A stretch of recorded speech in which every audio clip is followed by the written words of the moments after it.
Can a seven-time world champion fail in the most ambitious attempt of his entire career?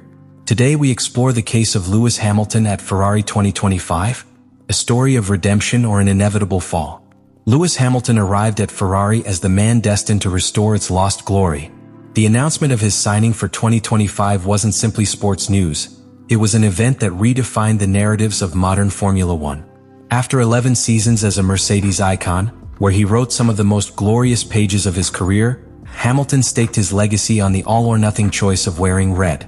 The move, unprecedented in terms of media impact, unleashed a wave of optimism among fans and revived the dormant hope that Ferrari, the most legendary team in Formula One, would return to the world throne thanks to one of the greatest talents in history. But reality, as cold and implacable as ever in this sport, began to show its face as soon as the lights went out in Australia. Instead of the expected symphony of victories and podiums, the bond between Hamilton and Ferrari has developed like a discordant and painful melody. 5 races into the season, the balance is as stark as it is unexpected. Lewis has failed to win any internal duel with Charles Leclerc, his teammate and reference point in the Maranello garage. These aren't close defeats or small margins, but rather a palpable difference in pace, consistency, and understanding of the car.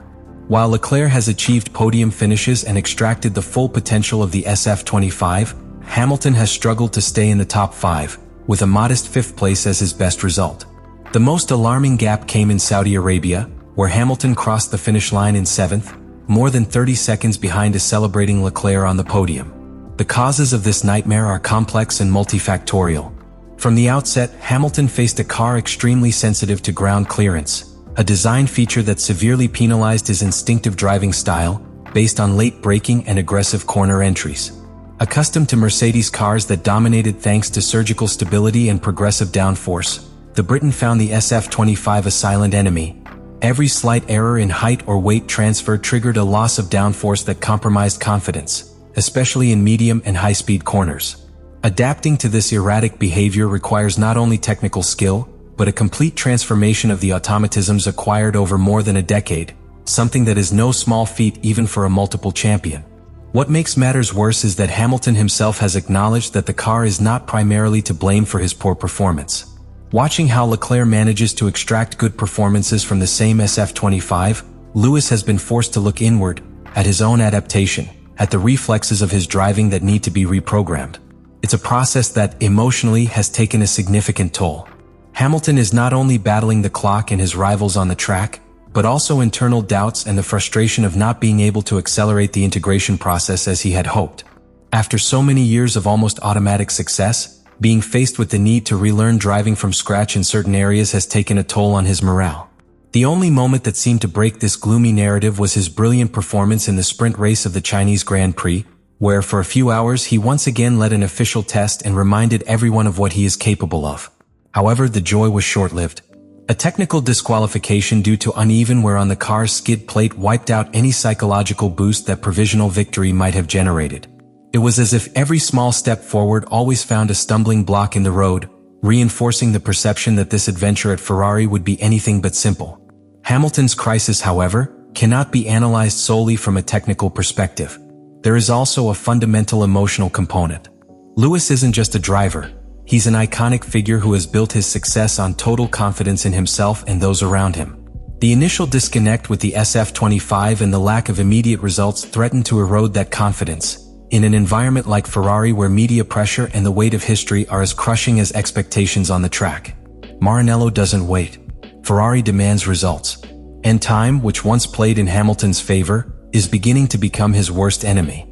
In this scenario, the question hanging in the air is not whether Hamilton has enough talent to turn things around that has never been in doubt, but whether he can do it quickly enough before the season and his confidence slip away. Because in Formula One, as in life, second chances are a rarely granted luxury. The 2025 Formula One season has not only been a personal challenge for Lewis Hamilton. The entire category has entered a realm of unprecedented uncertainty, where the traditional dynamics of dominance have been shaken to their foundations.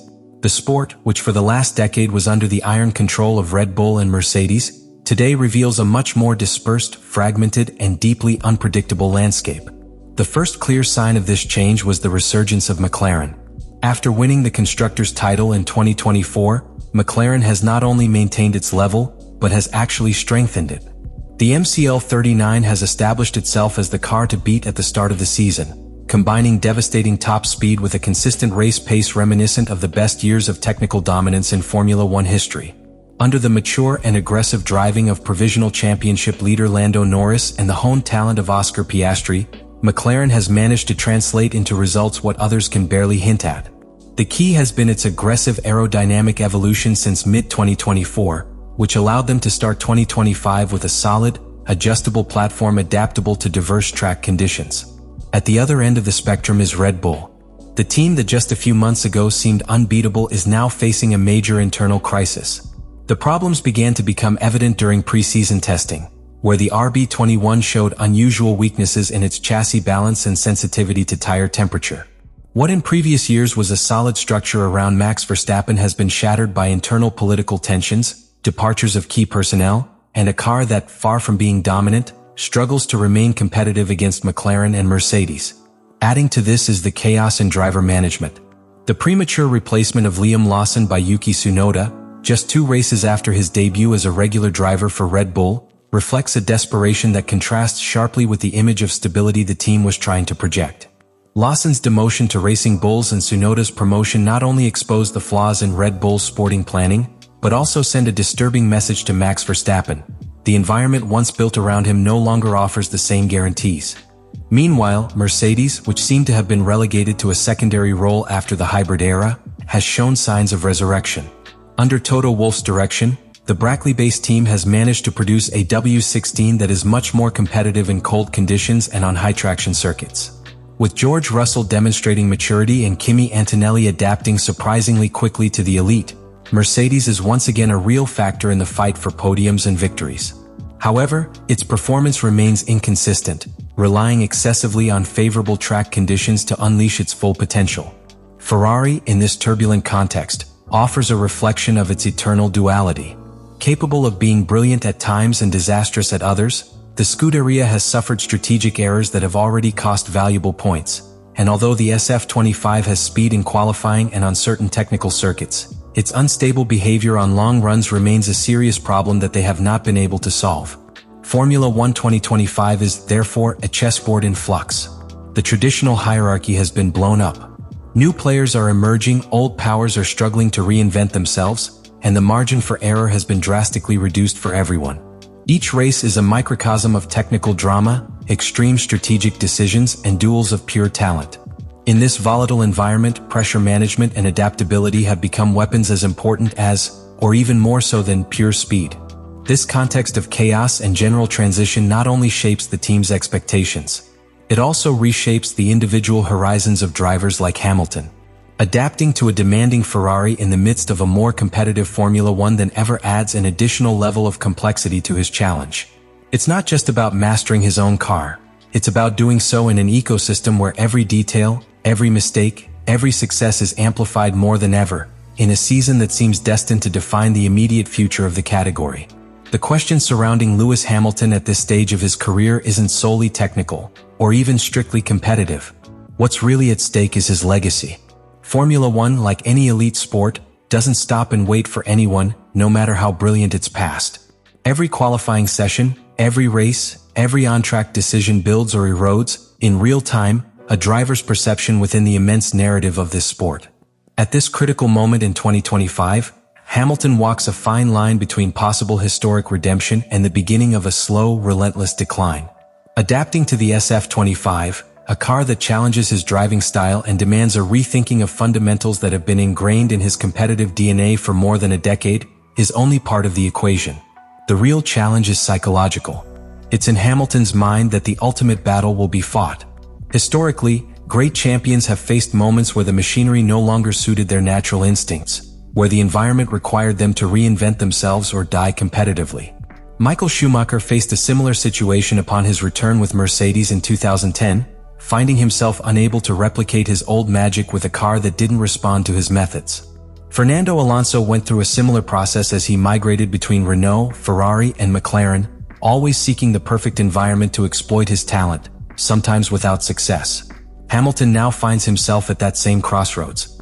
Victory in the Chinese sprint, although annulled in the results books due to a technical disqualification, demonstrated that the competitive fire still burns within the Briton.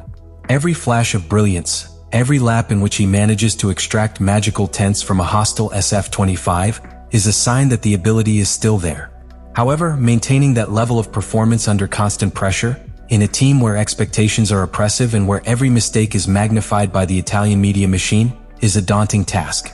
Ferrari's environment also adds an extra layer of complexity. Unlike Mercedes, where Hamilton had built an ecosystem tailored to his needs, at Maranello everything revolves around history, tradition, and collective expectations. The Scuderia doesn't adapt to its drivers. It's the drivers who must adapt to the Scuderia. And in that dynamic, the margin for developing the car around their specific needs is much narrower. Charles Leclerc, with years of internal experience and an already established symbiosis with the engineers, has an invisible but crucial advantage. Hamilton isn't just competing against rivals on the track. He's also competing against the cultural roots of a team with its own distinct identity. The evolution of the SF25 will be decisive.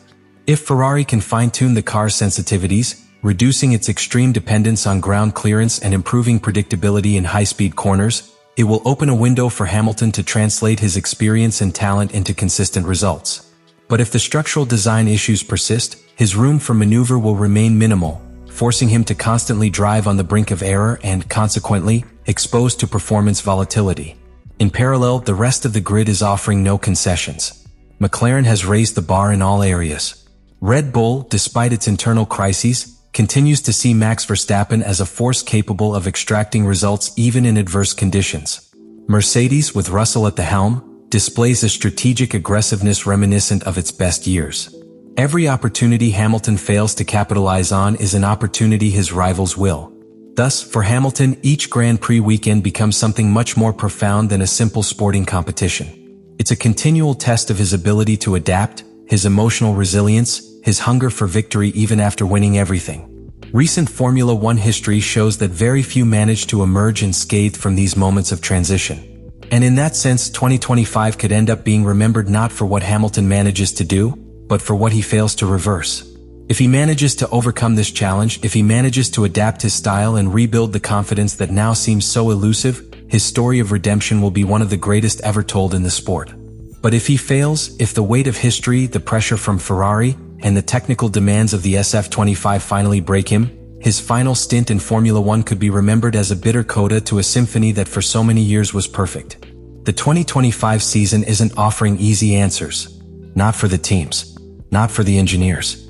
And even less so for the drivers who, like Lewis Hamilton, have built their careers by constantly challenging the seemingly impossible. Today we saw how the seven-time world champion is going through one of the most delicate moments of his career. It's not just a question of speed. It's not just a question of technique. It's a question of resilience, of inner transformation, of finding new paths when the old ones no longer serve. Hamilton's journey at Ferrari isn't simply a Formula One story. It's a human story. It's the portrait of a competitor who, instead of retiring comfortably after years of glory, chose risk, chose uncertainty, chose the greatest challenge of his life. And now that challenge pushes him to his deepest limits. But this isn't just Hamilton's journey. It's also a mirror for everyone who has ever faced drastic changes in their lives. For everyone who has ever had to unlearn what they knew and rebuild from scratch amid expectations, pressure, and doubt. That's why this story resonates beyond the paddock. It's a living lesson in struggle, adaptation, downfall, and possible resurrection. That's why I want to know your opinion. After everything we've analyzed today, do you think Hamilton will be able to adapt to the SF25 and restore Ferrari to the glory it has long sought? Or do you think we're unwittingly witnessing the final competitive chapters of one of the most successful careers in Formula One history? Leave me your detailed opinion in the comments. What mistakes has Hamilton made in this process? What should Ferrari change to give its star driver a real chance to compete head-to-head with McLaren, Red Bull, and Mercedes? Your analysis can spark new discussions in this passionate Formula One community. Also, if you enjoyed this in-depth analysis, be sure to subscribe to the channel. Every week, we unravel the hidden stories, the most intense rivalries, the most significant technical changes, and the strategies that truly decide championships in today's Formula One. Turn on the notification bell so you don't miss any new videos. This 2025 season promises to be a roller coaster of emotions, surprises, and dramatic twists. And we'll be here analyzing every corner, every overtake and every critical decision that will write the next chapter in the history of this sport. Because in a year where nothing is guaranteed, the only certainty is that true Formula One is experienced in all its intensity when you know how to look beyond the results. And here, together, we will do just that.